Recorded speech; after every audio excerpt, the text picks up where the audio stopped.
Assalamualaikum warahmatullahi wabarakatuh. Jumpa lagi di channel Kula Samudi. Tentunya channel yang akan membahas cerita horor buat nemenin waktu kalian. Gimana nih kabarnya? Semoga selalu dalam keadaan sehat dan dilancarkan segala urusan-urusannya. Jika sudah siap, duduk manis dan siapin cemilannya. Langsung aja kita masuk ke ceritanya.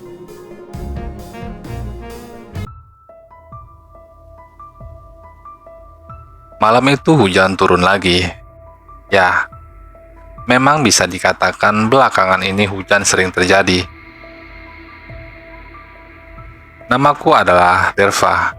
Malam itu jam 10, aku sedang melakukan perjalanan dari tempatku bekerja menuju Jakarta untuk mengunjungi rumah nenekku. Aku sengaja pergi pada malam hari untuk menghindari padatnya kota Jakarta di siang hari. Orang tuaku dan adikku sudah terlebih dahulu pergi ke Jakarta.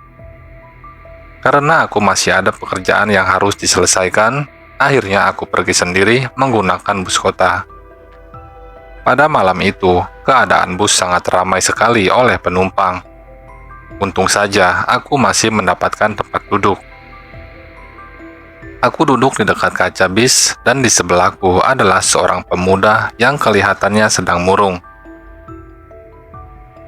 Pemuda itu mengenakan topi dan juga sesuatu yang mirip dengan cincin, namun terpasang di semua jarinya. Pemuda itu hanya menganggukkan kepalanya ketika aku bilang permisi. Aku merasa ada yang aneh dengan pemuda ini. Jujur saja, jika dibilang aku takut, ya, aku memang takut, karena aku belum pernah melihat orang aneh seperti ini. Namun aku coba singkirkan perasaan takutku agar perjalananku terasa nyaman. Sepanjang perjalanan, aku mendengarkan MP3-ku yang kuputar melalui handset agar tidak mengganggu penumpang yang lain. Namun tiba-tiba aku pun tertidur, dan ketika bangun, kulihat jam tanganku sudah menunjukkan pukul setengah 12 malam. Wajar jika perjalananku memakan banyak waktu, karena jarak tempat kerjaku ke Jakarta memang cukup jauh. Namun ketika kulihat sekeliling bus, ternyata bus sudah sangat sepi, termasuk orang yang berada di sebelahku tadi, kini sudah tidak ada. Yang kulihat hanya supir dan keneknya. Akhirnya aku pun mendekati mereka berdua. "Bang, ini penumpang pada kemana?" tanyaku penasaran pada keneknya. "Pakai nanya, ya pada turun lah," jawab kenek itu judes. "Pada turun di mana emang bang? Kok langsung sepi gini?" tanyaku. "Kepo banget sih lo dek, ya pada turun di tempatnya masing-masing lah," sahutnya. "Kepo mah yang buat ngebajak sawah bang," ucapku. Somplak, itu mah kebo," ucapnya sewot. Setelah itu aku kembali duduk di tempatku dan tak berapa lama aku sampai di tempat tujuanku. Setelah aku turun dari bis, aku melihat ke dalam bus itu melalui jendela bus, dan ternyata kulihat banyak orang yang berada di dalam bus itu.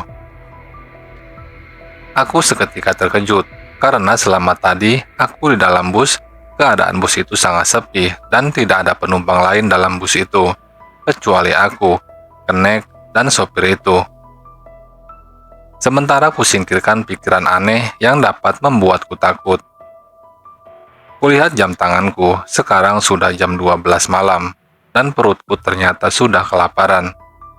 Aku memilih untuk berjalan kaki ke rumah nenekku, karena jaraknya cukup dekat dengan tempatku turun dari bus itu.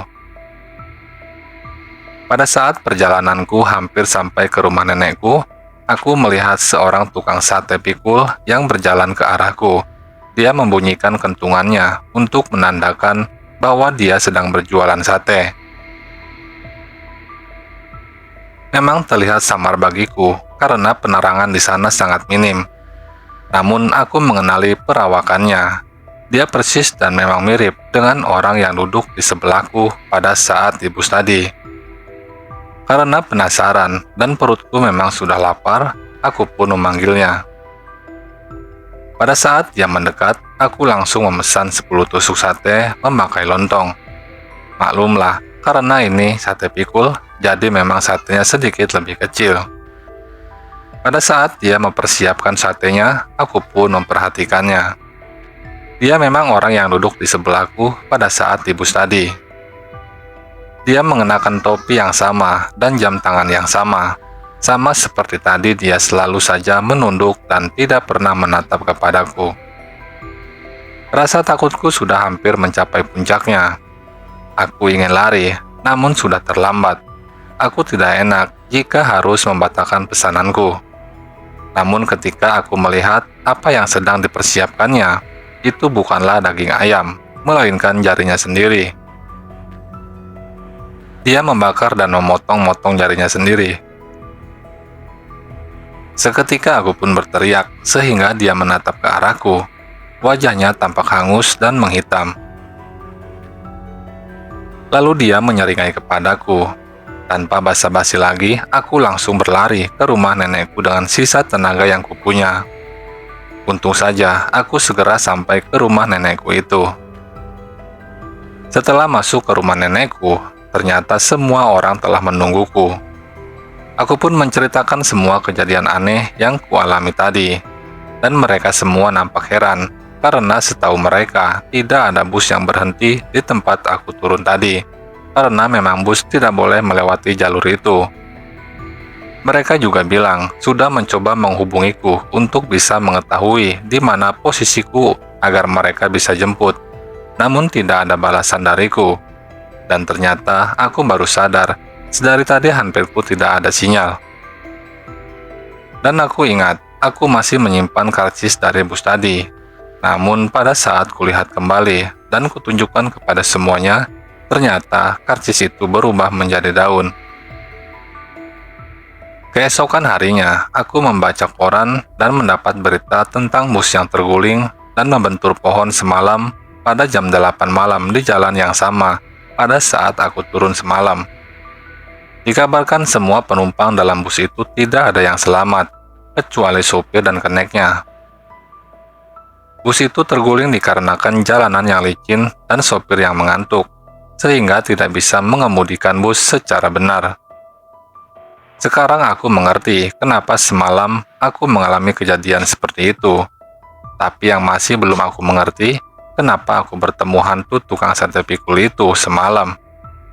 Apakah orang yang duduk di sebelahku di bus adalah tukang sate pikul? Aku pun masih menyimpan pertanyaan itu sampai sekarang.